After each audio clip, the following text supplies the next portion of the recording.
Hey everybody, welcome to the Private Club Radio Show, where we give you the scoop on all things private golf and country clubs, from mastering leadership and management, food and beverage excellence, member engagement secrets, board governance, and everything in between, all while keeping it fun and light. Whether you're a club veteran, just getting your feet wet, or somewhere in the middle, you are in the right place. I'm your host, Denny Corby. Welcome to the show. Today, I am chatting with Kevin Daniel Lelumiere, and he is the GM COO of the Country Club of New Canaan, and he is about to start one of his club's employee appreciation events. And so that's what a lot of our talk ends up being about is, the employee appreciation, leadership, talent acquisition, how to hire and bring on good people, when to fire and let go of people. Mentorship is a big topic in this episode as well. And one of the things I'm a big proponent of, and a lot of people are that I bring on the show, is really highlighting the need for continuous learning. I want to apologize for the audio. My audio is wonky. I had the wrong mic as my input. It was my AirPods, or I think it could have even been my laptop. It does not sound great. I did my best to make it sound the best. So just fair warned, my sound does not sound great. Amateur hour over here. And before we start, quick thank you to some of our show partners: Kennis Member Vetting, Golf Life Navigators, Concert Golf Partners, and myself, Denny Corby. You guys will hear more about those later. But for right now, Private Club Radio listeners, let's welcome to the show GM COO of the Country Club of New Canaan, Kevin Daniel Lelumiere. I hate saying it like that, but it's one of those names I feel like you have to give it that oomph, Lalumiere. Got a little French there. Oh, and by the way, he starts off with a horrible joke. It was so bad that I left it in. Feel horrible about this, but I think I have to go. And I'm sorry to you, Denny, no and all of your listeners, because no, it's terrible. I thought when I was maybe reading too fast, I thought it said Pirate Club Radio. Like all excited, because ever since I was a young boy in Massachusetts, I always wanted to be a pirate. And then I think you invited me. You were so gracious, but it says Private Club Radio. I thought it said Pirate Club Radio. So if I've got to bounce, or you want to bounce me, I thought we were going to be talking about something entirely different. But anyhow, happy to stick around for a few more minutes. Anyway, you're smiling. That's a good sign from a guy in your line of work. That was a first. Pirate Club Radio. Pirate. You're moving too fast. We're reading too fast. And then a quick softball for you, Denny. What's the pirate's favorite letter of the alphabet? R. That's an easy one. Anyway, so yeah, that's going to be super cool. We're going to have that party today, and again in December, and just something that we can reach out. And it's, what's really actually cool, as I'm thinking about it, is I think the part I enjoy most is meeting folks that I wouldn't get to meet. Like, we have, kids running around here all the time, children of our employees, but nice to sit down and have a beer with a spouse and get to know them and what line of their work, because they're typically maybe not in clubs. So I always enjoy that part too. Well, I think as a strong leader as well, when you understand what makes people tick, and when you can understand their, I don't want to say home life, because you probably can't, but when you can understand a little bit of other people's spouses, significant others, just chat with, I don't know, I just feel like it creates that bond. It helps you learn more about them. And when you can learn more what makes them tick and what's important to them, you can lead more effectively. Totally. Yep, I totally agree. And I've always, particularly for C-suite or upper level management, even mid-level management, I think that old adage of interviewing the spouse is critical, because not a lot of times, there have been times when you could just see sort of the blood drain out of the spouse's face, like, oh my gosh, I'm about to pack up and move from Oshkosh to New Canaan, Connecticut. And you want to kind of suss that stuff out early, right? Because it's gonna raise its head. You might as well tap into it early. But yes, no, I totally agree, and I think it shows that you care as a leader too. It's always nice when I can rattle off children's names and not just say, hey, how's your older one doing, right? I think that just shows that. How's the ugly right? one doing? The one that looks a little weird? No. Yeah. I'm kidding. You can think that, but now, have you always done these? Well, let's talk here at New Canaan. Have they always done that, or is it something that you implemented? No, I think I'm not sure if we did it twice a year back in the day or before my time, perhaps. The club was run by a really competent GM and a board of directors, prior to my arrival. But so I think we had some form of it, and then we just sort of went to 2 times, because it's funny.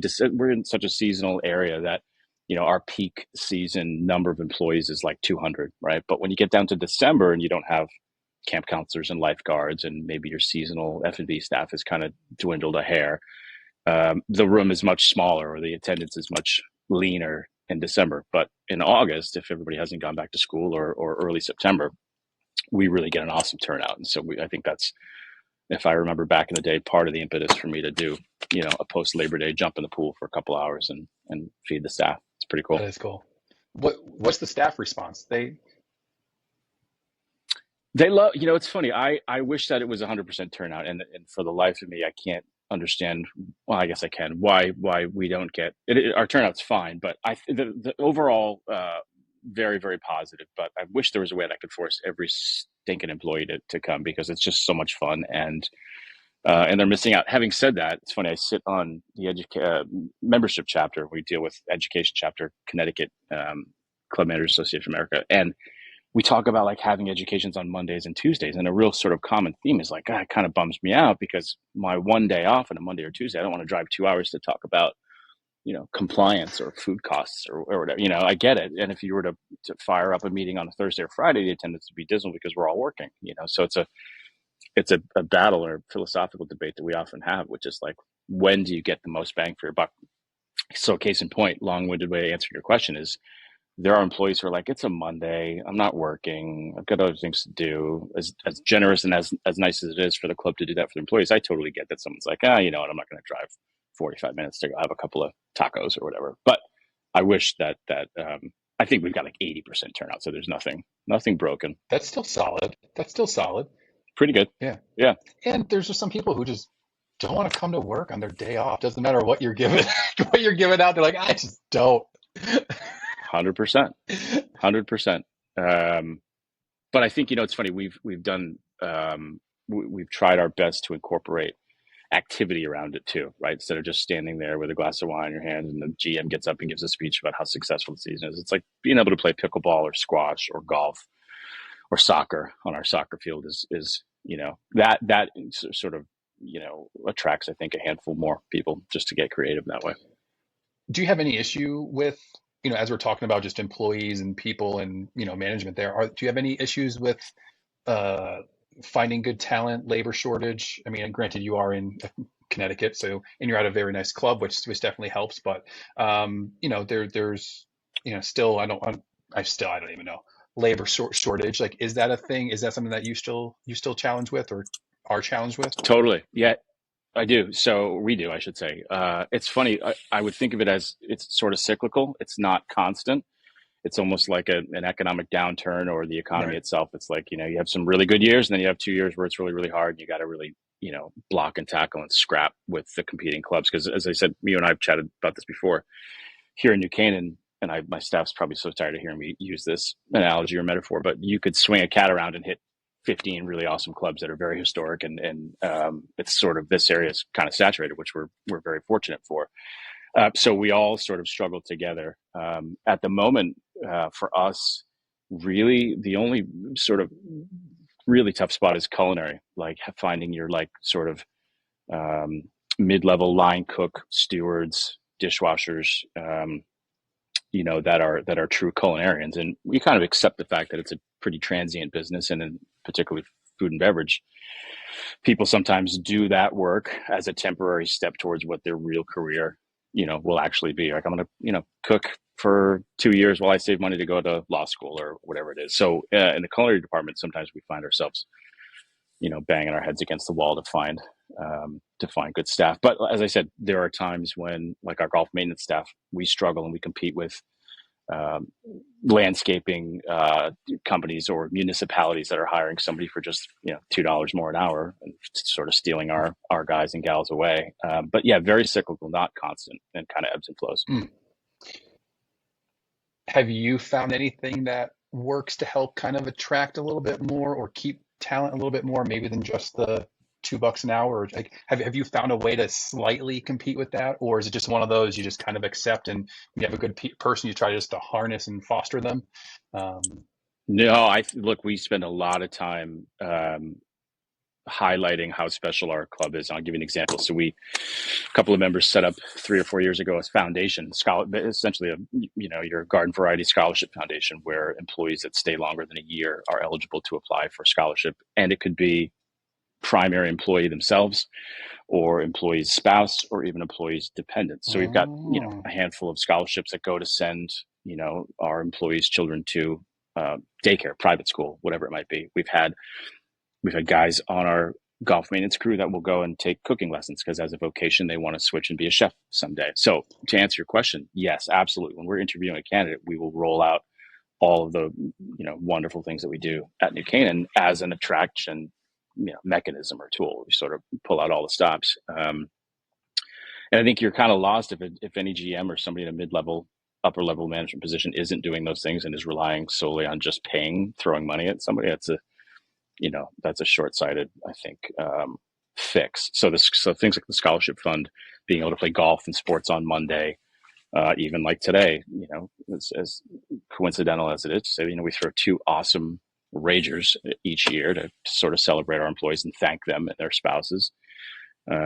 Having said all that, I think the person sitting across the table for me is really just looking at, okay, what am I going to take home each and every week? And, what am I going to do to put food on the table? And I think if you ignore economics completely, you're being short-sighted as well. you mentioned it in the beginning as well. Mentorship being a big thing, and I've had some of your mentees on here without knowing or realizing, but the workforce is changing, people are changing, there's new generations coming in. The club world could be difficult, GM burnout. There are ways and things that's being changed as well, but are there any strategies that you use to mentor and develop the next generation of leaders in clubs and hospitality? So in terms of strategy, I would say, look, and again, it's a interesting segue, because I think that too is another asset for someone thinking about working here, right? So if I can say we've got a legitimate internship program, where we have a legitimate mentor-mentee program, that might cause somebody to choose our club as their employer over another, because it's more than just a paycheck. So I would say it in a different way, to say, if someone works here for 3 years, of course we're going to pay them for those 3 years. But if they can walk away and say, wow, I learned something from Kevin or the chef or golf course superintendent or CFO, there's value add there for sure. In terms of strategy, real life, I tried to listen, equal parts to mentoring. It's funny, I've had a couple of really strong mentors in my career, and I'm forever grateful. But there were times where I was kind of like, let me talk for a minute. Like, I get that you've done A, B, and C, and you're champion of your industry, but I think any good mentor does, listens carefully 50% of the time, or 40% of the time, something like that. So that would be my strategy. Is it's conversation. It's much like you and I chatting here. It's very conversational. Things pop up that you wouldn't, anticipate. I could walk into a mentee session and say, okay, we're going to talk about, insurance today, right? And then it ebbs and flows. We end up talking about 5 other different things, their personal life or their goals.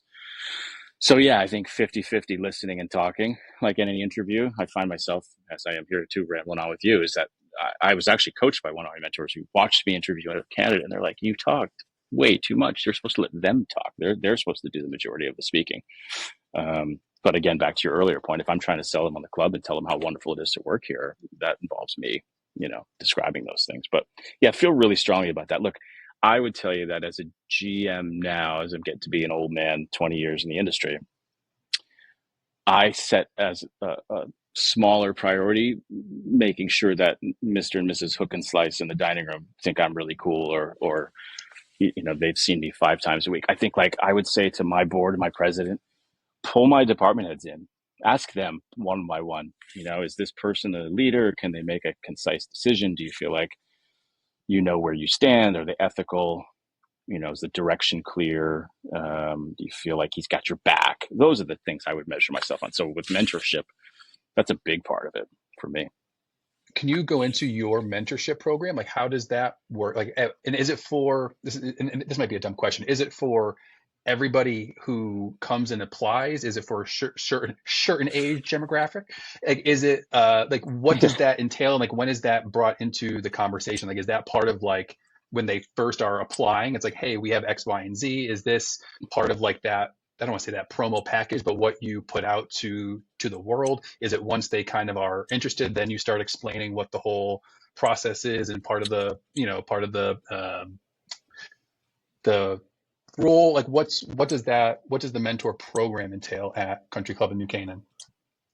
Yeah, so I'm not going to lie to you, Denny. It's not a super formalized thing, and maybe shame on me for it not being like that. I would say I'm grateful and proud that we have that sort of program. I have two at the moment, mentees that I meet with regularly, and then I encourage the hell out of my department heads to do the same thing. And part of that is selfish. Part of that is continuity and succession plan. Meaning, like if we don't have that, and someone takes a bullet or gets hit by a bus, shame on me for not having groomed someone to sort of step up.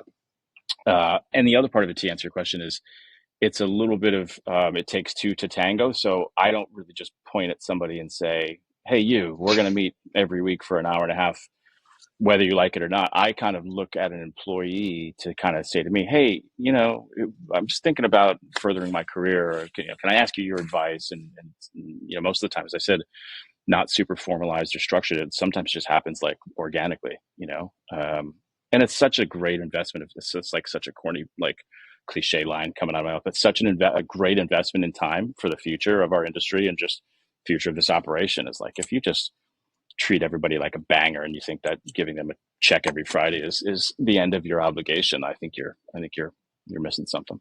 How often do you meet? Do you like to meet? Like, what's a good program look like? And it's probably different with each person because they might be in a different department, whatever. But like on average, like have you found like meeting every 2 weeks, and like have you found like what tends to work for you and be successful for both parties? So funny. It's exactly 2 weeks. We do it every 2 weeks for, yeah. See, you're on your way, bud. For 90 minutes, sometimes 90 minutes turns into 2 hours. Sometimes 90 minutes can be 60. And I think it's like, and you're a performer, so you can appreciate this. I think, when you like lose the room a little bit, you're like, the person sitting across from you is like, oh dear God, will he stop talking again or telling me the same story 3 times? So I think the duration of the meetings can ebb and flow a little bit as well. But yeah, 2 weeks, 90 minutes. That's good. Yeah. And I think, it's funny. I was listening to a podcast the other day and I'm like talking about generational differences in the workplace and how somebody mid 40s like me is different than somebody mid 20s. And it's crazy. One of my, newer employees, mid-level, was born like in 2002. And I'm like, that can't be right. But it is. It's 100% right. She's 23 years old or 22 That years is old, whatever the math wild. works out to be. It's crazy. And I think I remember like the millennium, like it was 2 weeks ago, and like Y2k, and me and my buddies being like, oh wow, and now I'm the old guy. But what I would say, I Y2K. noticed right, Y2k, when everything was going to shut down. I'm totally dating myself now. You can edit that part out for sure. Y2K is It's going into the title. Like that's going to be part of it. It's like cool mentorship and handling Y2K. mentorship and Kevin's ideas from 23 years ago. um Thank you for that. I'm going to pause. What I would tell you is this: I tell any students that I speak with, or mentees, friends, whatever, that you got to get the easy stuff right. And I'm not going to indict the younger generation now by saying they're not, but it's like one of the things that I think about is when I say get the easy stuff right, and my team hears me say this all the time. You got to look the part. You got to be on time. You have to listen. You have to be caring. And none of those cost any money at all, and none of them really exert much effort, easy, at all. But it's like if you show up and you're kind of looking shabby or you're 10 minutes late, like those are such misses for me. And as a guy who doesn't have a 200 IQ, and I don't, thank God, club management isn't like handling uranium or splitting atoms, because I would fail miserably. Right? I was, the best 2.75 GPA in my class. Thank God those easy things are readily available. Like look the part, be on time, do more listening than talking. And then the rest will sort of fall into place. You'll develop other skills by people teaching you or by you paying attention. But when someone shows up and just kind of like whiffs on the easy stuff, that's noticeable Yeah. to me. Interviews in particular, my team knows that. Again, someone walks in an interview, and there's been times I'm like, did you walk by a mirror and say, I'm on my way to the interview, how's this gonna go? And I'm still to this day surprised when I'm like, wow, yeah, dude, what's going on with the shirt untucked or whatever. And again, it's not about apparel specific. I'm not like some fashion plate myself, but it's like, dude, you gotta just take care of the easy stuff, low hanging fruit. I like that. Going back a little bit, you talked about strong mentors or being a strong mentor. What is a strong mentor, and how can you tell a good mentor from a great mentor, or a good mentor from a strong mentor? So for people who are out there listening, maybe they have a mentor, maybe they're looking for one, or how can they tell if they have maybe it's time to look for somebody a little bit different, better. I don't know if that's the right thing to say for like a mentor, but like obviously everyone needs to progress with it. But like what's different? What's the difference between a good mentor and a strong mentor? Good and strong. That's a really tough, interesting question. I would say, look, it's like a relationship that you develop, with friends or loved ones. I really enjoy when someone has like a self-deprecating way about them. Like I like when someone can poke fun at themselves or laugh at themselves or kind of trip over themselves and screw up and be really human. I think I've had a couple mentors that are just on the outside bulletproof and don't fail frequently. And while that's probably pretty accurate and they're awesome, I think it's nice to see someone that's like a little bit human and can goof around or have faults and sharing times when they've struggled with A, B, or C. So I think a good mentor has those attributes, that sort of human, like I said, self-deprecating. I think is super attractive in terms of mentorship.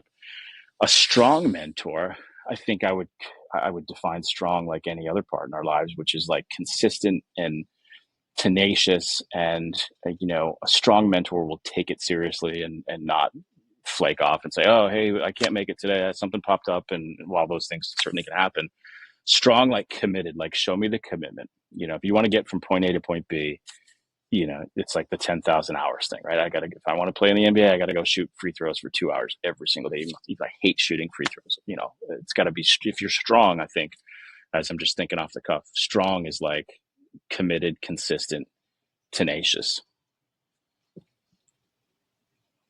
Like you, Denny. Committed, strong, tenacious. Clumsy. That's not, you shouldn't laugh. No. You're a little, oh, you're a I little am. clumsy. When you were like, when you were talking about like deprecating and like all that, I'm like, oh my goodness. But you seem to build strong teams, strong people, with things like burnout, high turnover rates, the struggles that every club has.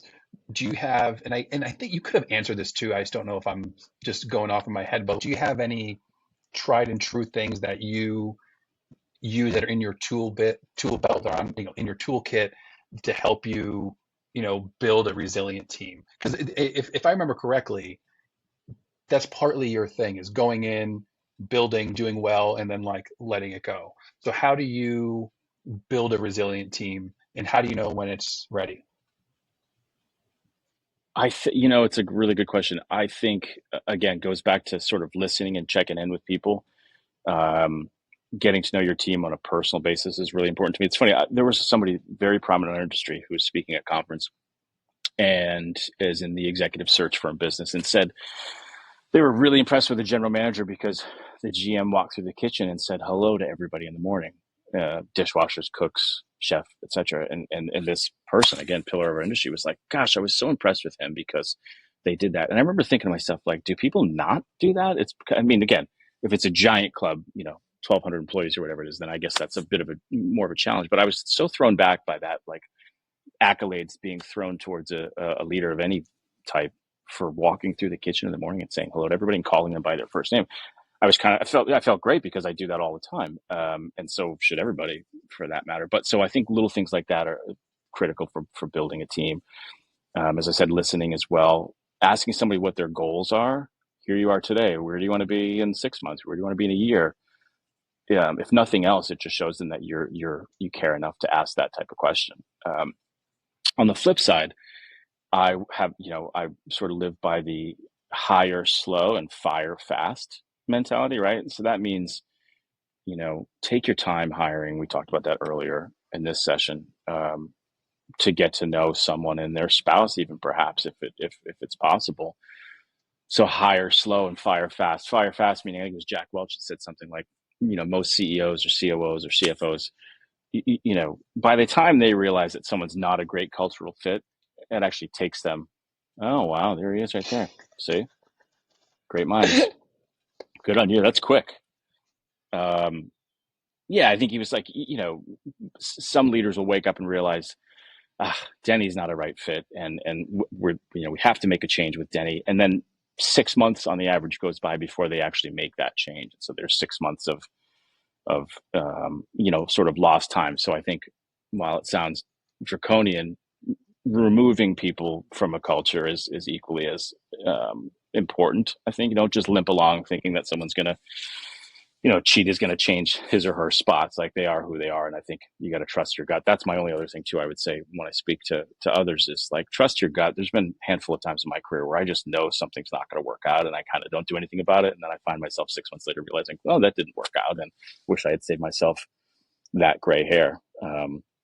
It's like, what's that saying? If you get on the wrong train, just be sure to get off, because if you wait, the cost of the return trip and the time is going to be more than you want to stomach. So in terms of building a good team, to get back to your question, go one by one and empower those who are strong and who are committed to the end goal, the mission statement, vision statement, and remove the ones that you just know won't. It's like, again, there's a bell curve, right? And we sort of focus on the left side of the bell curve being the underperformers and the right side of the bell curve being the overperformers, and everybody in the middle sort of just gets forgotten about. So you have to sort of pay closer attention to everybody involved. You book reader? Do you consume, like, how do you consume, I don't know, content? What's your vice?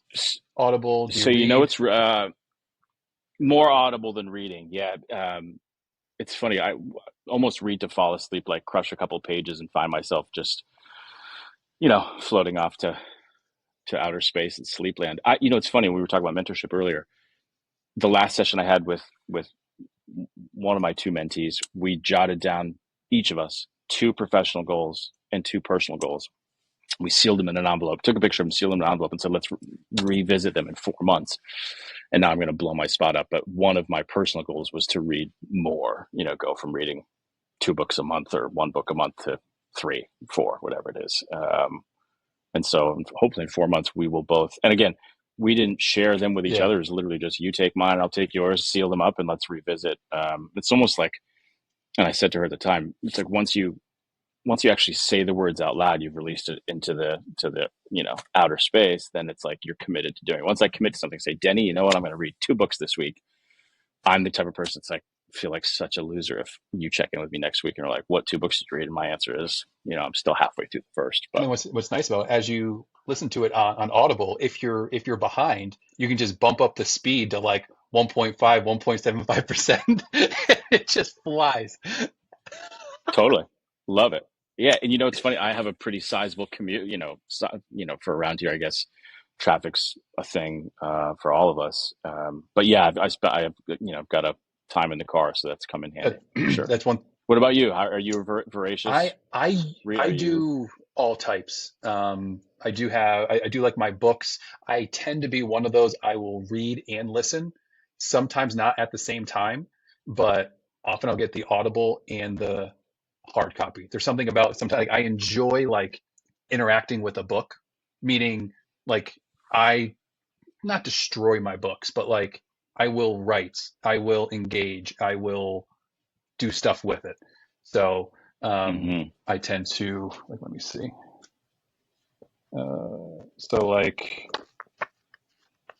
there's just like, highlights, there's bookmarks, Oh yeah. there's just constant, like, I don't know, there's always, Oh, look at you. You're a busy guy. Yeah. to me, I yeah. yeah, no, Go it's ahead. just neat because then, like, if I ever go back, or like sometimes, like, I won't even like reread a book, I'll just like pick it up and just start like flipping through and just looking at like my notes and just like my quick little highlights, which you can do on Kindle, and actually makes it easier, Kindle and Audible, because they all just pop up at the same time.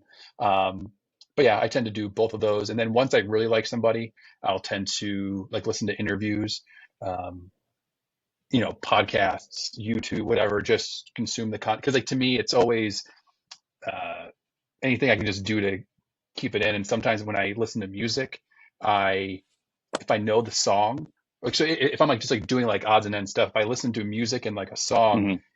if I don't like the song, or if I know too much, I'll focus on that and wanting to switch and do other things. So Audible and podcasts or whatever, I can like, it's just like ongoing conversation. And because I have ADD and all that, so when I read and listen, sometimes I'm a little space cadet at times. So when I combine Hmm. the both Audible and listen, sometimes I pick up on other things I may have skipped over while reading or listening that I pick up then when I read or listen. Yep. Totally makes sense. That's interesting because yeah, it's funny. I think we're a lot alike, and I think the like reading a book proper is sort of like, if you're a lover of music and you go buy vinyl and there's like a touch and a tactical and a smell of the vinyl, you open it up and it's like different than if you're just listening to it like, on the road. It amazes me that every time I speak one on one with a hospitality student, it's less and less now, but there used to be a time when hospitality students at universities would only hear about hotels. That was it. It was like hotels and resorts, kind of jammed down their throat. And then they turn the corner and they realize that there's this whole other universe in private clubs. They're like, wow, this is actually pretty cool. And they end up not leaving for the duration of their career. And so, our chapter and others obviously are trying to create student chapters, CMA, and make universities that have hospitality programs more and more aware and sort of banging the drum louder, about our industry, because it's really fantastic. And again, it's all hospitality. At the end of the day, we're not, again, breaking rocks. It's at the core. We're providing services and creating memories. The other cool little byproduct of COVID back in the day, or post COVID, was that when all of the hotels were mothballed because COVID was global pandemic, there were a whole bunch of hotel executives and managers that stumbled upon private clubs and were like, holy smokes, I can, they are, private clubs, I think it depends, but they're like, wow, those club managers make what, in terms of compensation, and they're maybe not grinding 80 hours at a hotel every single week, and it's way less transactional, right? So if someone's checking in, checking out of a hotel and Denny's behind the desk, they don't care about Denny. They're just going to do their thing, register their complaint, be shitty maybe sometimes, and off they go to the next transaction. Whereas clubs, you're coming here 3-4 times a week and you're going to see Denny's smiling face, and it becomes relational, it becomes part of the family. So I think a lot of really talented hotel folks are kind of stumbling upon clubs and being like, wow, what's over here? Purely as a reaction to them losing their jobs, or being cut out as a result of the Yeah. pandemic. Thanks for But being on. I really, really appreciate it. thanks for having me. Hope you all enjoyed that episode. If you did, a like, share, subscribe, a 5-star rating with a review means the absolute world. Share this episode with a friend or someone who you think might enjoy it. If you haven't done so already, sign up for our newsletter. Head on over to privateclubradio.com. That's this episode. Until next time, catch y'all on the flippity flip.